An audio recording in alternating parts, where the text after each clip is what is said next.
नमस्कार, आप देख रहे हैं खबरदार। मैं हूं श्वेता सिंह। सबसे पहले खबरों को खबरदार के लेंस से देखते हैं। किसान आंदोलन को 13 दिन हो चुके हैं। आज भारत बंद का मिला जुला असर रहा, लेकिन कल एक बड़ा दिन है। किसानों से सरकार की छठे दौर की बातचीत होनी है। सवाल यह है कि क्या कल आंदोलन खत्म हो जाएगा? क्या वो समाधान निकल पाएगा या फिर आंदोलन अभी और लंबा चलने वाला है? इसके बाद हम आपको पॉलिटिक्स से भरपूर भारत बंद की तस्वीरें दिखाएंगे। ये वो पॉलिटिक्स है जिसने किसान आंदोलन को एक तरह से हाईजैक कर लिया। भारत बंद किसानों ने बुलाया था, लेकिन इसमें किसान कम दिखे। सड़कों पर हंगामा हुड़दंग करते विपक्ष के नेता कार्यकर्ता ज्यादा दिखे। आज कोरोना महामारी से लड़ती दुनिया के लिए वैक्सीन डे है। ब्रिटेन में कोरोना का पहला स्वीकृत यानी सर्टिफाइड टीका 90 वर्ष की महिला को लगाया गया। इसी के साथ ब्रिटेन कोरोना टीकाकरण की शुरुआत करने वाला पहला देश बन गया। आज हम आपको यह भी बताएंगे कि भारत में कोरोना के टीके को मंजूरी देने पर सरकार ने क्या फैसला लिया है। इसके बाद हम आपको बताएंगे कि दुनिया की सबसे ऊंची चोटी माउंट एवरेस्ट की ऊंचाई कितनी बढ़ गई है। चीन और नेपाल ने एवरेस्ट की ऊंचाई नापी है, जिसके बाद दोनों देशों ने मिलकर एवरेस्ट की नई और बढ़ी हुई ऊंचाई का ऐलान किया है। लेकिन खबरदार में सबसे पहले बात किसान आंदोलन की। आज दिन भर आपने भारत बंद की तस्वीरें देखी होंगी, भारत बंद के नाम पर हुए सियासी ड्रामे को देखा होगा।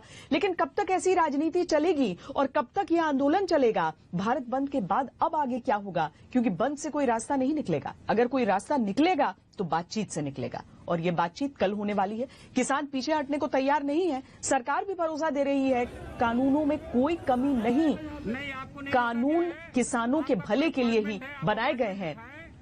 खेती किसानी के लिए नई सदी में नई सोच वाले सुधार की जरूरत है।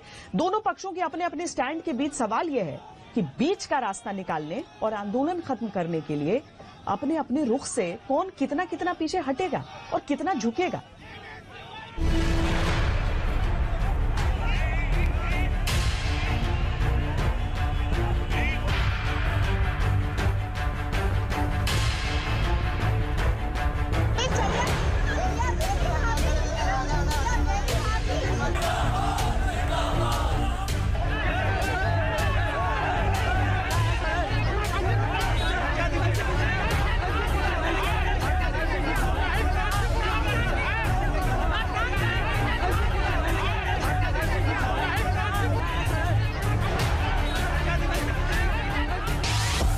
किसान वर्सेस सरकार में कौन कितना झुकेगा? कल से आंदोलन खत्म या और खींचेगा?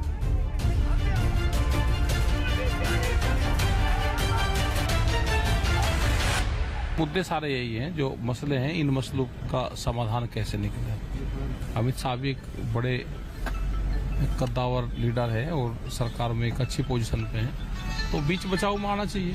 कोई मसले समाधान नहीं हो रहे हैं तो बीच में आना चाहिए, रास्ता निकलना चाहिए। 13 दिन हो गए। उम्मीद तो सबको है, किसानों को भी है, सरकार को भी है। अब तो खुद अमित शाह आ गए। सबको पता है कि रास्ता बातचीत से ही निकलेगा, किसी बंद से नहीं। जिस बंद की कोशिश आज किसान आंदोलन के नाम पर की गई। दिल्ली को गाजियाबाद से जोड़ती हुई सड़क पर हम इस समय खड़े हैं। ये गाजीपुर बॉर्डर है जिस पे लगातार किसान आंदोलन कर रहे हैं। 13वां दिन आंदोलन का, लेकिन उस सब के बीच भारत बंद का ये दिन, जहां पर आप वहां पर भी जमावड़ा देखेंगे। और नीचे देखिए कि किस तरीके से गुरुद्वारों के लंगर लगे हुए हैं। लंगर सेवा है यहाँ पर, क्योंकि किसान दिन रात यहाँ पर रहते हैं अगर, तो उनके खाने पीने की व्यवस्था यहीं से की जा रही है। सुरक्षा बलों की मौजूदगी रहती है, लेकिन उसके बावजूद जो सड़क है, चाहे ऊपर की फ्लाईओवर की ये सड़क हो या फिर नीचे की सड़क हो, दोनों सड़क पूरी तरीके से बाधित हैं। लोग आगे नहीं बढ़ सकते हैं, इसका इस्तेमाल नहीं कर रहे हैं। वो अंदर अंदर से जो सड़कें हैं उसका प्रयोग कर रहे हैं।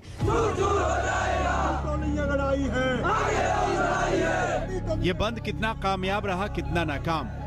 बंद कितना किसानों का था, इसे कितना राजनीतिक दलों ने हाईजैक कर लिया? इन सवालों के बीच सबसे बड़ी बात यह है कि आज के भारत बंद के बाद कल किसानों के साथ सरकार की बातचीत में क्या होगा। सरकार और किसानों में कौन कितना झुकेगा, कौन किसकी कितनी बात मानेगा। क्योंकि किसान नेता अब तक अड़े हैं कि तीनों कानून किसान विरोधी हैं। ये कानून रद्द होने ही चाहिए, किसी और बात पर मानेंगे नहीं। जरूरत पड़ी तो 4-6 महीने सड़क पर बैठेंगे, लेकिन सरकार भी बार बार कह रही है कि तीनों कानून किसानों के भले के लिए बनाए गए हैं। नए कानूनों से किसानों को फसल बेचने के नए मौके मिलेंगे। किसानों की हर आशंका दूर की है, उन्हें आंदोलन खत्म करना चाहिए। इस समय जो किसान आंदोलित हो रखे हैं, जो मांग कर रहे हैं, ये मांगे कोई नई नहीं है। अगर वो एमएसपी को लेकर जो बातें करते हैं, तो आप ये भी नहीं समझ रहे हैं कि कम से कम कुछ जो है, कुछ हिस्सा तो विरोध का जो है वो स्वाभाविक है और उसको एड्रेस करना है सरकार को। आपने बिल्कुल सही कहा। किसानों से हमारी बातचीत हो रही है कि नहीं हो रही है? 5 राउंड की बात हुई है नहीं हुई है? 2 वरिष्ठ मंत्री पदाधिकारी उनके साथ 5-6 घंटे बात कर रहे हैं ना, क्योंकि हम लोकतंत्र में विश्वास करते हैं। आप सही कह रही हैं। आपने एमएसपी का आपने एक बात कही, प्रधानमंत्री जी ने कहा, मंत्री जी हमारे तोमर जी ने कहा, कृषि मंत्री ने कहा, हम लोगों ने कई बार कहा है, और भी चाहिए, उस पर भी विचार करेंगे। लेकिन आज मैं क्योंकि आप फील्ड में हैं, तो मैं एक बात दोबारा कहना चाहता हूं कि नवंबर के अंत तक भारत सरकार ने एमएसपी के माध्यम से 60,000 करोड़ रुपए की खरीद की है, धान की, पैडी की, और उसमें जो लगभग 350 लाख टन खरीदा गया है, उसमें 2/3 आपके पंजाब से खरीदा गया। आप समझ लीजिए, हजारों करोड़ के किसानों को फायदा मिला है। तो अभी जब ये कानून के बाद भी आप जमीनी हकीकत देखिए कि कितना धान खरीदा गया, एमएसपी कितना दिया गया, तो ये तो हो रहा है। हमारे काम को देखना चाहिए। सरकार किसानों को बार बार भरोसा दे रही है। बड़े बड़े मंत्रियों को उतार दिया गया है। किसानों की एक एक आशंका को दूर किया जा रहा है और इसी में विपक्ष की राजनीति को फ्यूज किया जा रहा है। किसानों का डर है कि नया कानून से एमएसपी सिस्टम खत्म हो जाएगा। सरकार का दावा है कि एमएसपी सिस्टम था, है और आगे भी रहेगा। किसानों में डर है कि बाहर फसल बेचेंगे तो मंडियां खत्म हो जाएंगी। सरकार ने पूरा भरोसा दिया, मंडियां पहले की तरह ही चलेंगी। किसानों में डर है कॉन्ट्रैक्ट फार्मिंग से किसानों पर बड़ी कंपनियां हावी होंगी। सरकार का दावा है कॉन्ट्रैक्ट करने या न करने पर किसानों को पूरी आजादी है। किसानों में डर है बड़ी कंपनियां छोटे किसानों की जमीन हड़प लेंगी। सरकार ने भरोसा दिया, न किसानों की जमीन बंधक होगी, न लीज पर लिया जाएगा। मैं आज फिर कहना चाहता हूं कि एपीएमसी चालू रहेगी, चालू रहेगी, चालू रहेगी। उसको ताला लगाने का कोई मुद्दा कभी भी सरकार के ना मन में है, ना कानून में है, ना कहीं भी है। तो प्रकाश जी, फिर एमएसपी को लेकर किसानों के मन में शंका क्यों है? क्यों एमएसपी पर भ्रम पैदा किया जा रहा है? नहीं, शंका इसलिए एक ही राज्य के है, एक ही राज्य के किसानों के मन में आशंका है और वो आशंका वहां के राजनीति के कारण है, ये मैं बताना चाहता हूं। दूसरी बात, दूसरा उनके मन में है एमएसपी जाएगी। अरे एमएसपी नहीं जाएगी। मैं कहना चाहता हूं एमएसपी थी, है, रहेगी। क्या लिखित में और देंगे मैं सर? ये भी आगे कहना चाहता हूं कि एमएसपी एक्चुअली बढ़कर दिया है, हर साल थोड़ी थोड़ी बढ़ती ही जाएगी, कम नहीं होगी। तो ये ठीक है, एमएसपी की बात है। अब जहां तक एमएसपी का लोग कह रहे हैं कि भाई गारंटी क्या है, गारंटी 55 साल क्या थी? 55 साल चल रही है ना, तो आगे भी चलेगी। तो एमएसपी 55 साल चल रही है, आज नहीं, हमने नहीं शुरू किया है, 7 साल में मोदी आने के बाद नहीं शुरू किया, ये पहले से है। तो एमएसपी की व्यवस्था में 55 साल लोगों ने जैसी चली एमएसपी की व्यवस्था वैसे ही आगे चलेगी जी। इसमें क्या प्रॉब्लम है? सरकार का दावा है कि नए कानूनों में किसानों का कोई नुकसान नहीं। उनकी जो भी आशंका है 5 दौर में उन पर बातचीत भी की है, पूरा भरोसा भी दिया है। खेती किसानी में सुधार वाले कानून नई सोच के लिए जरूरी है। इन कानूनों पर पहले भी बातें होती थी, वादे किए गए थे, लेकिन इसे जब मोदी सरकार अमल में लाई तो विरोध होने लगा। आज तक ब्यूरो। सीधी बात है कि जब सरकार के बड़े बड़े मंत्री सामने आकर किसानों को भरोसा दे रहे हैं, जब सरकार ये कह रही है कि मंडी और एमएसपी थी, है और आगे भी रहेगी, तो फिर किसानों को मंडी और एमएसपी पर कौन डर दिखा रहा है और क्यों गुमराह कर रहा है? इसमें सीधे तौर पर राजनीति हो सकती है, ये सरकार की तरफ से कहा जा रहा है, क्योंकि किसानों के भारत बंद में जिस तरह से राजनीतिक दल दिखे और जिस तरह से राजनीतिक दलों ने इस आंदोलन को हाईजैक करने की कोशिश की, उससे किसानों के नाम पर यह राजनीति साफ तौर पर देखी जा सकती है।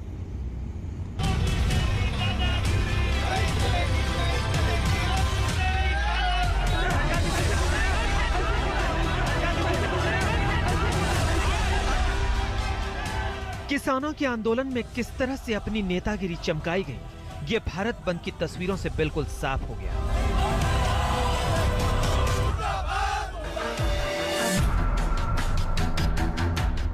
असली किसान और आंदोलनकारी तो दिल्ली के बॉर्डर पर डटे रहे, लेकिन देश की अलग अलग जगहों पर आंदोलन को हाईजैक करने वाली राजनीति दिख गई। किसानों से ज्यादा विपक्ष के नेता और कार्यकर्ता प्रदर्शन करते दिखे। इसमें किसानों के लिए हमदर्दी से ज्यादा सियासी ड्रामा था, हुड़दंग और हंगामा था। यूपी में ऐसी तस्वीरें जगह जगह दिखी, फिर चाहे वो झांसी हो, मुरादाबाद हो या फिर लखनऊ हो।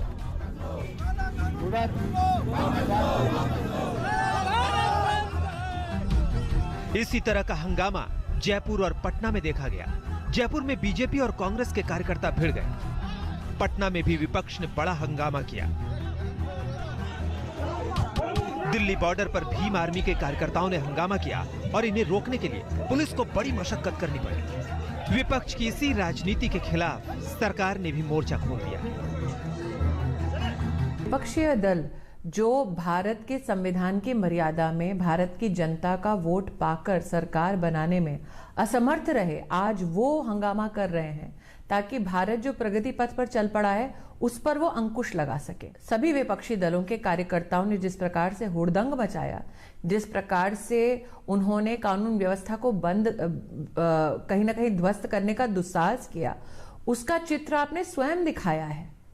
विपक्ष अपनी बंदूक चला रही है किसान के कंधे से, और विपक्ष की मंशा ही नहीं है कि किसान का उत्थान हो। विरोध के लिए विरोध, आपका कोई वजूद बचा नहीं, कोई जमीन बची नहीं, तो अब किसान आंदोलन आया तो उसमें आप कूद गए। कभी 3 तलाक का विरोध करते हैं, कभी शाहीन बाग के पक्ष पे खड़े हो जाते हैं, कभी सीए का विरोध करते हैं, राफेल डील का विरोध करते हैं। कांग्रेस पार्टी ने अपने मैनिफेस्टो में कहा था कि हम पूरे मंडी एक्ट को रिपील करेंगे। किसानों पर हमारा भरोसा है, किसान समझेगा। जो राजनेता समझकर भी ना समझ ही दिखा रहे हैं वो नहीं सुधरेंगे। उनको लोगों ने 2 चुनाव में सिखा दिया है, तीसरे चुनाव की प्रतीक्षा करें, उसमें भी सिखाएंगे। कुछ पार्टियां तो इस तरह की क्रिमिनल कॉन्स्पिरेसी की बहुत ही ट्रेडिशनल और प्रोफेशनल कॉन्स्पिरेटर रही हैं। अब इस तरह के आपराधिक षड्यंत्रों का सिंडिकेट रहा है। किस तरह से कंफ्यूजन का, भ्रम का और भय का तड़का लगाने की कोशिश करो, ये काम लगातार ये लोग करते रहे। कांग्रेस पार्टी हो, कांग्रेस के साथ और भी जो उसके हताश और निराश साथी हों। किसानों के नाम पर विपक्ष ने सरकार के खिलाफ मौका देखा। इसी में 24 से ज्यादा दलों ने भारत का समर्थन भी किया, लेकिन सरकार ने भी विपक्ष की इस राजनीति को ध्वस्त करने के लिए पिछले 24 घंटे में मंत्रियों से लेकर मुख्यमंत्रियों तक सबको मैदान में उतार दिया। अब जो चीज यूपीए के समय प्रधानमंत्री जी, सोनिया गांधी जी, शरद पवार जी सबके सब कह रहे थे, वही चीजें कही गई है। और इसके बाद एकदम यू टर्न कांग्रेस का। ये पाखंड नहीं है क्या? ये बेईमानी नहीं है क्या? ये धोखा नहीं है क्या? ये किसानों के नाम पर राजनीतिक रोटियां सेकने की कोशिश नहीं है क्या? ये आंदोलन जो है ये किसानों का आंदोलन से ज्यादा राजनीतिक आंदोलन है। सिर्फ एक ही बात को लेकर के कि मोदी जी को किस प्रकार से हम घेरने की कोशिश कर सके।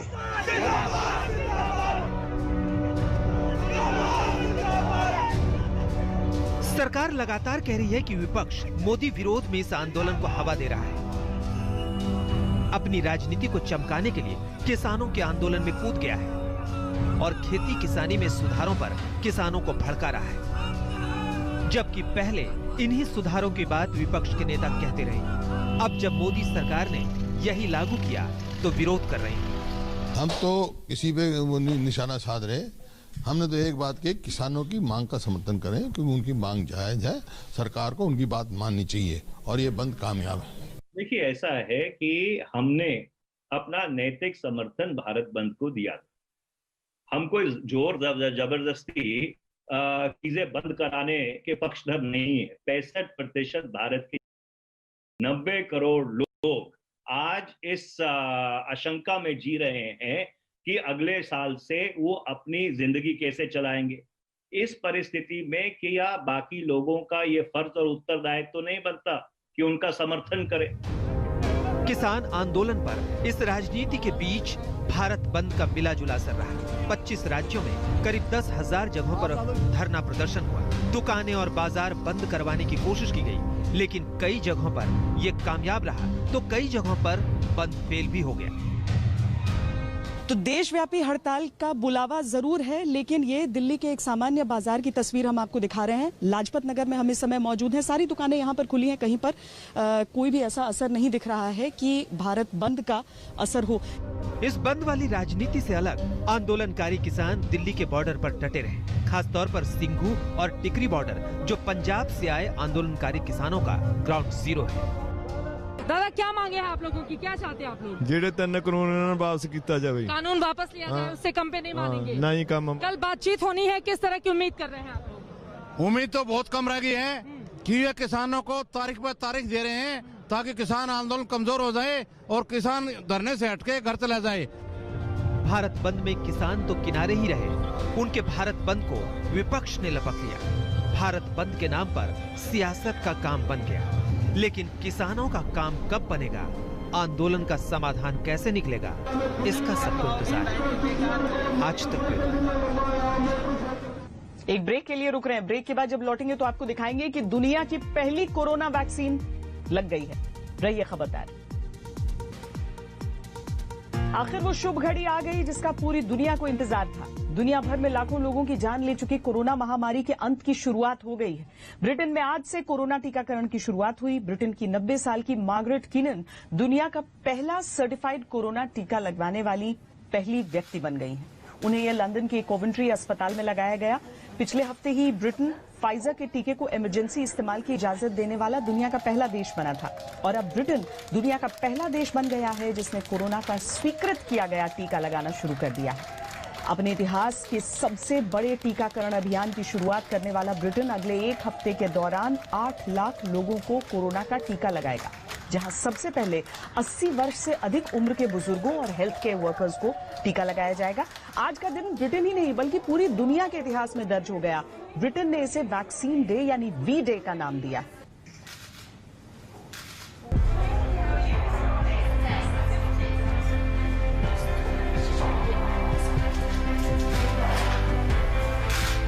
नीले रंग की मैरी क्रिसमस टी शर्ट पहनी मार्गरेट को ब्रिटेन में फाइजर कंपनी का पहला टीका लगाया गया। अगले हफ्ते 91 वर्ष की होने जा रही मार्गरेट को ये बर्थडे गिफ्ट मिला है।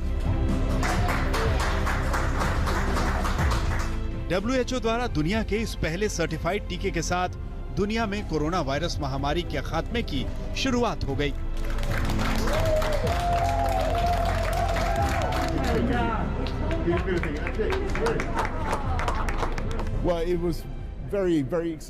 ये बेहद खुशी की बात है। उन्होंने वैक्सीन लगवाया है और पूरे इंग्लैंड के लोग पहली बार टीका लगवा रहे हैं। धीरे धीरे ये टीकाकरण एक बड़ा बदलाव लाएगा। And it will gradually make a huge difference. इसके साथ ही ब्रिटेन दुनिया का पहला देश बन गया जिसने कोरोना टीकाकरण की शुरुआत की है, जो ब्रिटेन के इतिहास का सबसे बड़ा टीकाकरण अभियान होगा। मुझे लगता है कि स्प्रिंग से हम जिंदगी को पटरी पर लौटते देख पाएंगे और जल्द ही हम उनको वैक्सीन लगा देंगे जो कोरोना से संक्रमित हो गए हैं। वैक्सीन लगाने की रफ्तार इस बात पर निर्भर करेगी कि इसे कितनी रफ्तार से बनाया जाता है।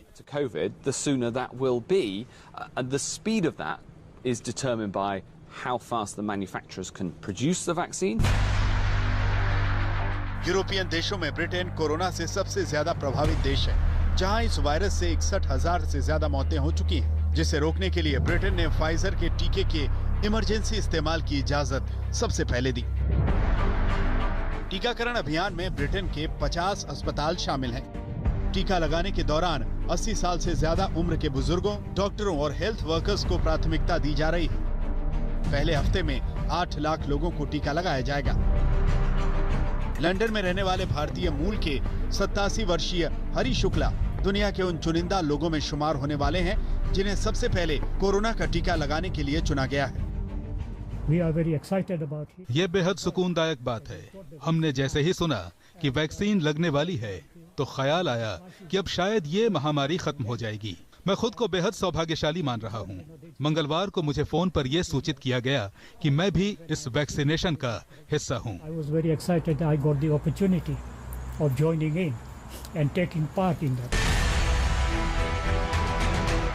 फाइजर का जो टीका ब्रिटेन में लगाया जा रहा है वो कोरोना वैक्सीन पर 95% तक असरदार साबित हुआ है। ब्रिटेन ने अभी फाइजर को 4 करोड़ टीकों का ऑर्डर दिया है, जो 2 करोड़ लोगों को लगाया जाएगा। टीके की पहली खुराक लगने के 21 दिन बाद दूसरा शॉट दिया जाएगा। थोड़ी इम्यूनिटी पहली खुराक के 12 दिन बाद और पूरी इम्यूनिटी दूसरे खुराक के 7 दिन बाद हासिल होगी। फाइजर के टीके से मिलने वाली इम्यूनिटी कम से कम 6 महीने या उससे ज्यादा भी रह सकती है। ट्रायल में इस टीके का कोई गंभीर साइड इफेक्ट नहीं पाया गया। हालांकि वैज्ञानिकों को अभी ये पता करना है कि टीका लगाने वाले शख्स से कोरोना वायरस दूसरे शख्स में फैल सकता है या नहीं। We don't know yet how... अभी मुझे नहीं पता कि ये वैक्सीन लगने के बाद इसके फैलाव को रोकने में कितनी कारगर होगी। अभी तो बस ये पता है कि ये वैक्सीन जिसे लगेगी उसको संक्रमण से बचाएगी। हालांकि हम लोगों पर गहन निगरानी रखेंगे ताकि इसके असर को परख सकें। ब्रिटेन की करीब 70% आबादी को कोरोना का टीका लगाने की योजना है ताकि हर्ड इम्यूनिटी हासिल की जा सके। लेकिन ब्रिटेन की नेशनल हेल्थ सर्विसेज की एक चुनौती ये भी है कि फाइजर के इस टीके को -70 डिग्री तापमान में स्टोर करना होता है। इसीलिए अभी पूरे ब्रिटेन में सिर्फ 50 अस्पतालों को ही टीकाकरण के लिए चुना गया है ताकि स्टोरेज की स्थितियों को भी सही तरीके से परखा जा सके। एक तरफ ब्रिटेन के लोग और सरकार अपनी इस कामयाबी पर फूली नहीं समा रही, वहीं ब्रिटेन में ऐसे भी लोग हैं जिनके मुंह फूले हुए हैं। वो बायकॉट वैक्सीनेशन के नारे लगाते हुए लंदन की सड़कों पर प्रदर्शन कर रहे हैं। प्रदर्शनकारियों को लगता है कि कोरोना को लेकर झूठ फैलाया गया है और वो कोरोना का कोई टीका नहीं लगवाएंगे। मैं वैक्सीन नहीं लगवाना चाहती, मैं आजाद रहना चाहती हूँ, अपने दोस्तों के साथ जिंदगी जीना चाहती हूँ।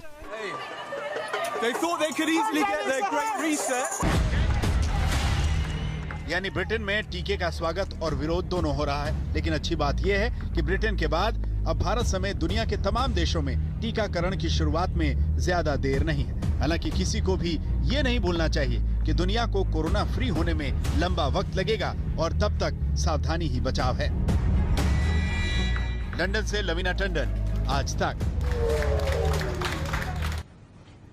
ब्रिटेन ने कोरोना टीकाकरण की वैश्विक प्रतियोगिता में पहला स्थान तो पा लिया है, लेकिन भारत समेत दुनिया के कई देश इस रेस में ज्यादा पीछे नहीं है। फाइजर ने भारत में भी इस्तेमाल के लिए इजाजत मांगी, लेकिन इसकी संभावनाएं बेहद कम है। केंद्रीय स्वास्थ्य मंत्रालय का कहना है कि फाइजर के टीके को -70 डिग्री तापमान पर स्टोर करना बहुत चुनौतीपूर्ण काम होगा और फिलहाल भारत इतनी जल्दी मौजूदा कोल्ड चेन क्षमता बढ़ाने की स्थिति में नहीं है। लेकिन इसका मतलब ये नहीं है कि भारत में कोरोना का टीका आने में ज्यादा देरी है। भारत में नए साल की शुरुआत खुशखबरी के साथ हो सकती है। आज केंद्रीय स्वास्थ्य मंत्रालय ने कहा कि टीके के कुछ कैंडिडेट्स को अगले कुछ हफ्तों में इमरजेंसी इस्तेमाल का लाइसेंस मिल सकता है। भारत में इमरजेंसी इस्तेमाल के लिए अब तक 3 कंपनियों ने आवेदन दिया है। इनमें सीरम इंस्टीट्यूट, फाइजर और भारत बायोटेक का नाम शामिल है। जानकारी के अनुसार स्वास्थ्य मंत्रालय के एक्सपर्ट्स का पैनल बुधवार को इन वैक्सीन के आवेदनों की समीक्षा करेगा। स्वास्थ्य मंत्रालय के अनुसार सबसे पहले हेल्थ वर्कर्स, अर्धसैनिक बलों के जवानों और जरूरी सेवाएं प्रदान करने वाले कर्मचारियों को टीका दिया जाएगा। इसके अलावा 50 वर्ष से ऊपर के नागरिकों को भी पहले फेज में टीका देने की योजना है। राष्ट्रीय विशेषज्ञ समूह ने 30 करोड़ भारतीयों को पहले वैक्सीन देने की सिफारिश की है। केंद्रीय स्वास्थ्य मंत्रालय के सचिव राजेश भूषण ने कहा है कि देश में कोरोना टीकाकरण के लिए सारी तैयारियां हो चुकी हैं।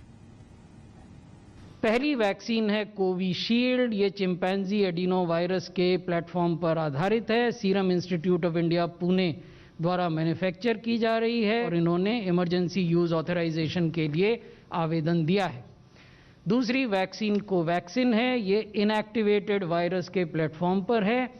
Bharat biotech international limited Hyderabad द्वारा निर्मित की जा रही है।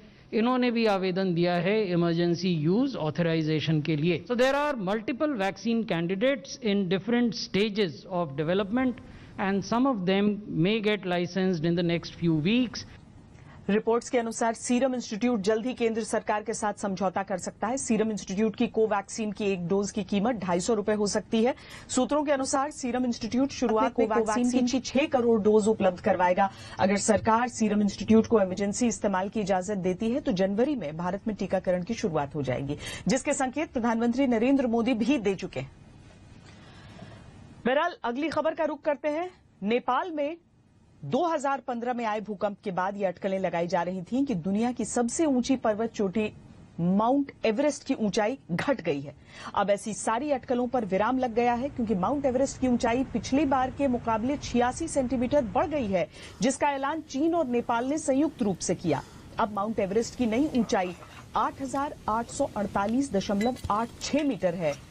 एवरेस्ट की ऊंचाई को नापने के लिए चीन ने इसी साल मई में 30 सदस्यों वाला सर्वेक्षण दल एवरेस्ट पर भेजा था, जिसने एवरेस्ट के शिखर पर पहुंचकर ग्लोबल सैटेलाइट सिस्टम की मदद से माउंट एवरेस्ट की ऊंचाई नापी थी। चीन के अलावा नेपाल की सर्वे टीम ने भी एवरेस्ट की ऊंचाई नापी और ऐसा नेपाल ने पहली बार किया और फिर दोनों देशों ने मिलकर संयुक्त रूप से एवरेस्ट की नई ऊंचाई का ऐलान किया।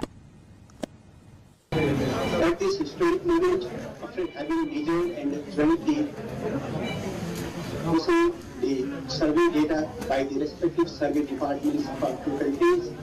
I am pleased to join Your Excellency this height of 8,840.86 meter at the new height of Mount Chumoli. तो जानकारों के अनुसार एवरेस्ट के ऊंचा होने की वजह भूगर्भीय गतिविधियां हो सकती हैं, जिससे ये पर्वत श्रृंखला ऊपर उठ रही है।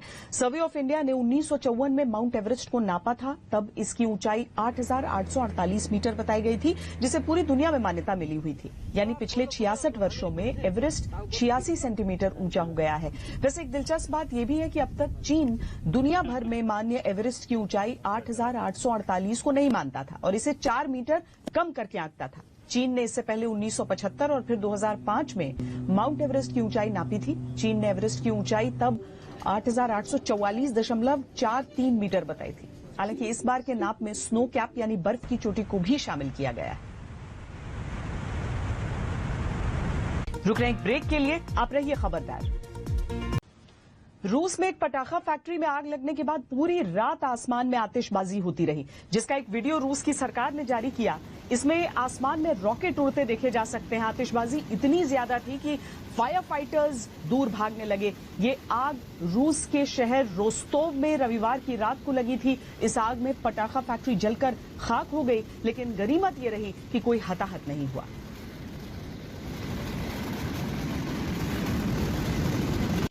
खबरदार में आज के लिए इतना ही। देश और दुनिया की बाकी खबरों के लिए देखते रहिए आज तक।